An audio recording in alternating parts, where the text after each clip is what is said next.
Hi, my name is Lauren Tejambri, and I'd like to welcome you to Berkeley Ecosystems, where you can learn, explore, and connect with Berkeley's faculty, students, alumni, and innovators.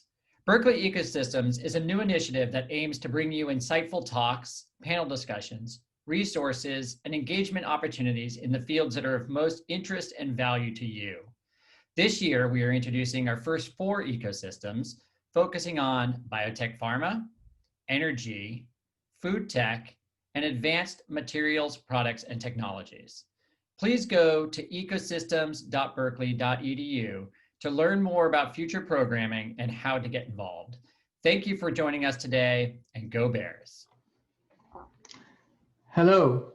Today I'm going to talk about how autonomous chemical and biomolecular systems can make transformative societal and technological impacts. Machine learning and artificial intelligence, or in short, AI, has been the focus of tremendous attention in the past decade or so. However, the birth of the field goes back to summer of 1956, when a small group of scientists gathered for the Dartmouth Summer Research Project, where the term AI was first coined. John McCarthy, a math professor at Dartmouth College, who was the lead author of the workshop proposal, among other scientists from Harvard, IBM, and Bell Laboratories, wrote that the goal of AI is to proceed on the basis of the conjecture that every aspect of learning or any other feature of intelligence can in principle be so precisely described that a machine can be made to simulate it. Essentially, it was this vision that over the next 60 years or so led to the emergence of machine learning and, in more recent years, deep learning methods. In fact, one of the primary reasons for the explosion of AI or machine learning applications in recent years stems from, first, the expressive power of deep neural networks that can capture complex, multi-variable, and nonlinear relationships, and second, computing capabilities that are becoming increasingly more powerful and cheaper. Basically, the enormous computing power that we have at our disposal today has enabled us to train very complex deep neural networks for making accurate predictions. Perhaps one of the most famous examples of AI that you may be aware of is AlphaGo.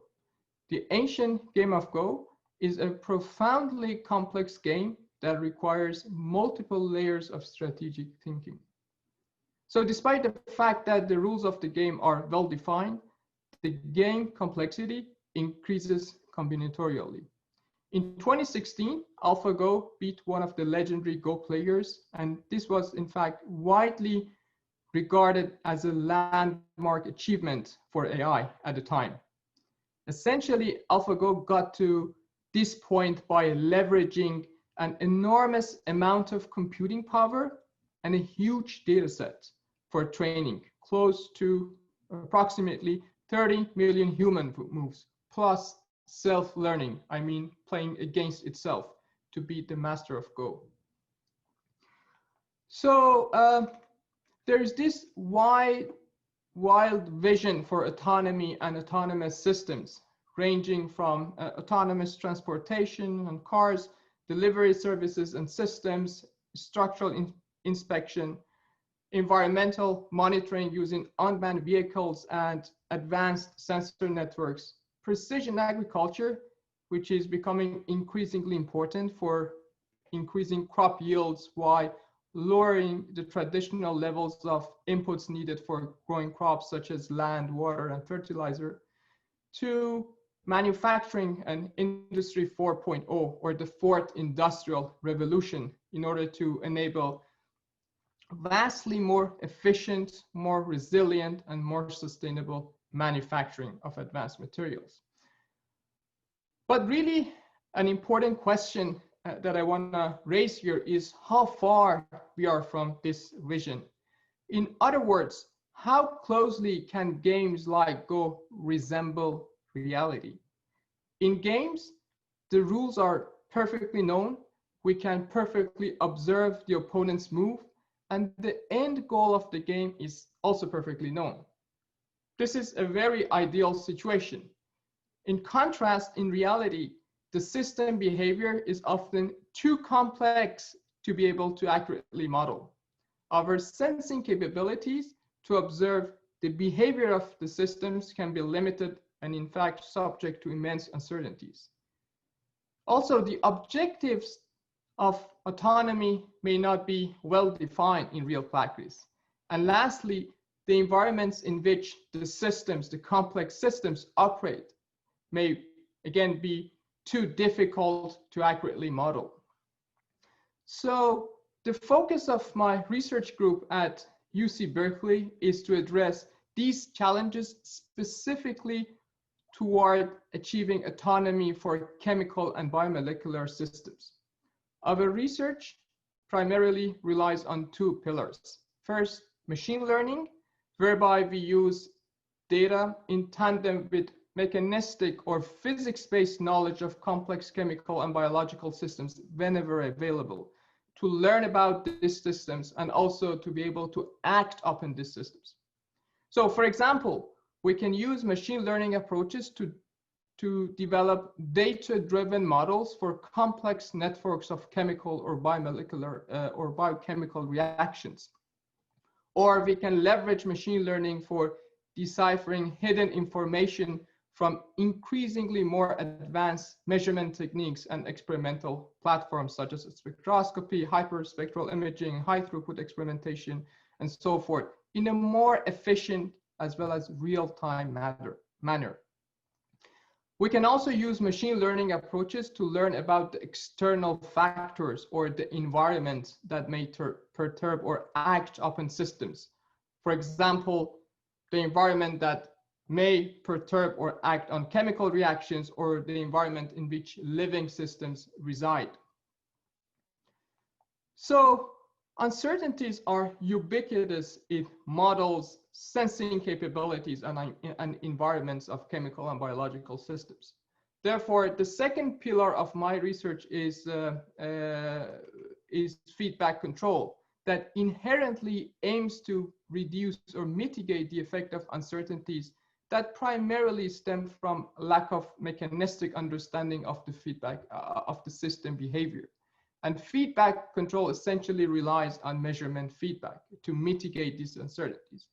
For example, because of our lack of understanding and in fact incomplete knowledge of reaction kinetics or transport phenomena in chemical and biomolecular systems or processes, the mathematical models that we typically develop to describe the behavior of these systems is subject to uncertainty.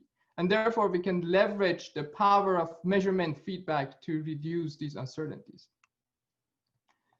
So given these two pillars, namely machine learning and feedback control, the fundamental question that my group is striving to address is how to combine, how to merge learning and data with feedback control.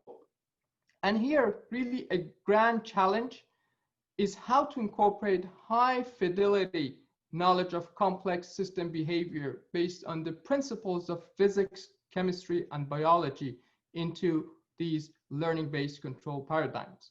So to this end, our language is optimization and uncertainty quantification by which we formulate and solve our problems. One very important area in which such learning-based control paradigms can be transformative is manufacturing. In my lab, we are investigating learning-based control of self-organization, also known as directed self-assembly, whereby the goal is to enable systematic bottom-up synthesis of highly crystalline structures with sub-nanometer precision. The ultimate goal is to enable scalable and cost-effective manufacturing of novel metamaterials with unique optical, electrical, and mechanical properties. This is a particularly challenging problem, and learning-based methods can aid in many ways, mainly deciphering the fundamentals of crystalline structures and formation patterns, learning the underlying physics of self-organization from data, including from high-fidelity simulation data, and ultimately allowing for systematic design of materials, either through feedback control approaches or inverse design methods to be able to make advanced materials with unique properties. Another example where autonomy is crucial is biomanufacturing, either on Earth or in fact also on other planets such as Mars.